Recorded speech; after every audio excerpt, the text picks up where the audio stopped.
Parlons maintenant des réalisations du système des Nations Unies en Côte d'Ivoire, même plus précisément à Abidjan.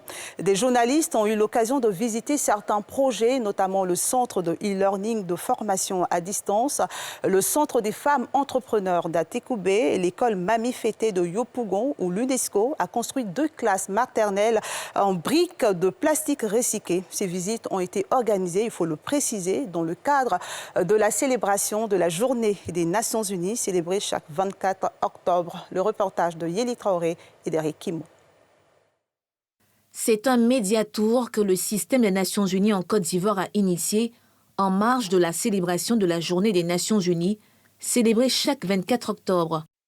Pour l'occasion, tous les responsables des différentes agences se sont réunis autour du coordonnateur résident de l'ensemble du système en Côte d'Ivoire. Toutes les initiatives que nous mettons en œuvre, tous les projets que vous allez visiter, sont avant tout le résultat d'un partenariat avec le ministère du Plan et du Développement et au niveau plus technique avec les ministères et départements sectoriels du gouvernement de Côte d'Ivoire.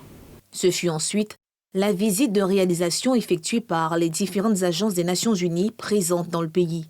Premier arrêt, la direction de l'Institut national de la santé publique au Plateau. Là, c'est l'Organisation mondiale de la santé, OMS, qui a financé un centre de e-learning, de formation à distance, à hauteur d'environ 400 millions de francs CFA. Deuxième arrêt, Centre des femmes entrepreneurs d'Atekoubé, financé par ONU Femmes.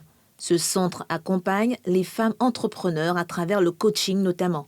Nous, notre projet, on a notre projet Une femme, un hectare et on a bénéficié plus d'un coaching. C'est maintenant qu'on a rencontré l'ONU Femmes. Donc on a eu une formation la dernière fois. Elles nous ont conviés aujourd'hui à une exposition pour qu'on parle de nos produits. Le centre a pour mission d'accompagner l'entrepreneuriat féminin en Côte d'Ivoire, de faire la promotion des femmes entrepreneurs en Côte d'Ivoire, le déploiement d'un incubateur à l'endroit des jeunes filles qui ont des idées innovantes de création d'entreprises.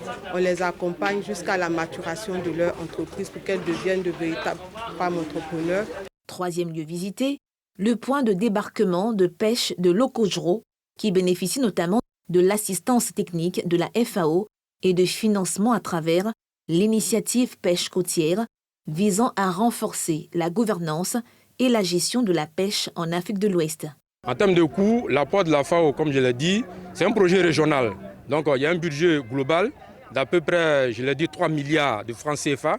Et quand on fait une répartition pour les 3 pays, Côte d'Ivoire, Sénégal, Capo-Verde, il revient à la Côte d'Ivoire à peu près 1 milliard de francs CFA à utiliser sur les 5 ans du projet.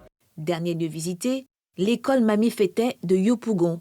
Ici, c'est l'UNESCO qui a construit 2 classes de maternelle en briques de plastique recyclé. C'est combler les gaps des salles de classe qui manquent dans la Côte d'Ivoire. On sait qu'il manque plus de 30 000 salles de classe. On a vu que c'est une façon innovante de combler ces gaps. On réutilise 5 tonnes de plastique pour chacun.